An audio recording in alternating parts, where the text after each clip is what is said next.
Hello friends, இப்போ நம்ம ரசம் பவுடரோட preparation தான் நம்ம இப்போ பார்க்க போகிறோம். ரசம் பவுட்ரு எப்படி அரைக்கலாம் அப்படிங்கிறத நம்ம பார்க்கலாம். இப்போ நான் ஃபஸ்ட்டு என்ன பண்ணி வச்சுருக்கேன்னா, வரமிளகா வந்துட்டு தேவையான அளவுக்கு, காரத்துக்கு தேவையான அளவுக்கு வந்துட்டு நான் வறுத்து எடுத்து வச்சுருக்கேன். நெக்ஸ்ட் கொஞ்சம் கடலைப்பருப்பும் உளுத்தம் பருப்பும் சேர்ந்து கலர் மாறாத அளவுக்கு ஆனால் ஃப்ரை ஆகணும், பொன்னிறமாக ஆகணும், அந்த அளவுக்கு பார்த்து வறுத்து வச்சுக்கலாம். இப்போது இதுக்கு அடுத்து மட்டும் கொஞ்சம் தனியாக எடுத்து வச்சுக்கிறேன். இப்போ இதையும் கொஞ்சம் நான் ரோஸ்ட் பண்ணி வச்சுக்கிறேன். இப்போ தனியாகவும் பாருங்கள் கொஞ்சம் நல்லா வறுபட்டாச்சு.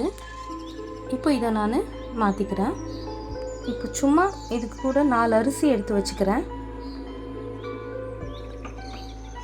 இப்போ இது லைட்டாக கொஞ்சம் பொன்னிறமாக மாறுற வரைக்கும் நம்ம வறுத்துக்கலாம். தீயை விட்டுறக்கூடாது. கொஞ்சம் மிதமான ஒரு இதுலேயே நம்ம பார்த்து ஸ்லோ ஃப்ளேம்லேயே வச்சு நம்ம வறுத்துக்கலாம். எதனா ஒன்று கருகிடுச்சுன்னா கூட ரசம் பவுடரோட ஃப்ளேவர் வந்து நம்மளுக்கு மாறிடும், சரியாக வராது. ஸோ நம்ம இந்த பதத்துலேயும் எல்லாமே வந்து ஒரு மீடியம் இதுலேயோ இல்லைனா வந்து நம்மளுக்கு சிம்மர்லேயோ வச்சு நம்ம இது பண்ணிக்கலாம். இப்போ பார்த்தீங்கன்னா நம்மளுக்கு அரிசியோட கலர் கொஞ்சம் சேஞ்ச் ஆக ஆரம்பிக்குது. தீயக்கூடாது, கொஞ்சம் நல்லா கோல்டன் ப்ரௌனாக ஆகட்டும். நம்ம இதையும் எடுத்து மாற்றிக்கலாம். இது கரெக்டாக இருக்கும். இப்போ நம்ம இதையும் தூக்கி மாற்றிக்கலாம். ரசத்துக்கு தேவையானதே வந்து பார்த்திங்கன்னா முக்கியமானது எதுவும் இல்லைன்னா மிளகும் சீரகமும் மட்டும் வச்சு நம்ம ரசம் வச்சுக்கலாம். இப்போ இந்த மெயினான இன்க்ரீடியன்ட் தேவையான அளவுக்கு நான் இப்போ வந்து சீரகம் ஆட் பண்ணிக்கிறேன். நான் இப்போ தேவையான அளவுக்கு சீரகம் ஆட் பண்ணியிருக்கேன். இதையும் அதே மாதிரி நம்ம மீடியம் ஃப்ளேம்லேயே வச்சு நம்ம கொஞ்சம் வறுத்து எடுத்துக்கலாம். ஃப்ளேவர் வேறு லெவலில் வருது, வறுக்கும் போது அவ்வளோ சூப்பராக இருக்குது. இது நல்லா இப்போது வறுபட்டுருச்சு, தீயக்கூடாது.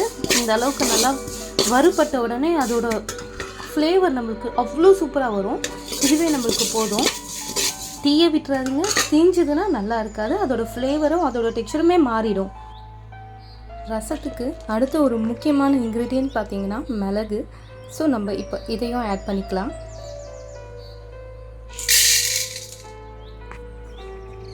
நான் எதுவுமே இவ்வளோ அளவுன்னு சொல்லிட்டு எதுவுமே சொல்லலைங்க. என்னோடய ஃபேமிலி மெம்பர்ஸ்க்கு ஏற்ற மாதிரி அட்லீஸ்ட் எனக்கு ஒரு வாரத்துக்கு எனக்கு ரசம் பவுடர் வர மாதிரி நான் வந்து குவான்டிட்டி எடுத்திருக்கேன்.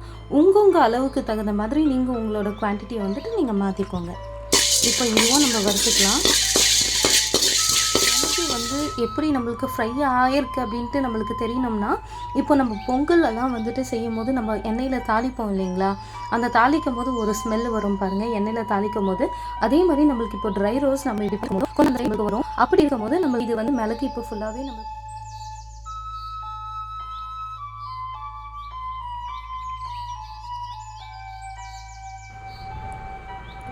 இப்போது இதை நான் மிக்ஸி ஜாருக்கு ட்ரான்ஸ்ஃபர் பண்ணிட்டேன். இப்போ இதை நம்ம ஃபைன் பவுடராக கொஞ்சம் அரைச்சி எடுத்துக்கலாம். இப்போ பாருங்கள் நம்மளுக்கு ஒரு சூப்பரான ஒரு ரசம் பவுடர் நம்மளுக்கு ரெடி ஆகிடுச்சு. நீங்களும் இதே மாதிரி ட்ரை பண்ணி பாருங்கள். கண்டிப்பாக உங்களோட வீட்டில் எத்தனை பேர் இருக்காங்க, உங்களுக்கு அதுக்கேற்ற மாதிரி நீங்கள் குவான்டிட்டி வந்து கொஞ்சம் சேஞ்ச் பண்ணி நீங்கள் ட்ரை பண்ணி பாருங்கள். Delicious rasam is ready. Please நீங்களும் ட்ரை பண்ணி பாருங்கள் with homemade rasam powder. Thank you for watching.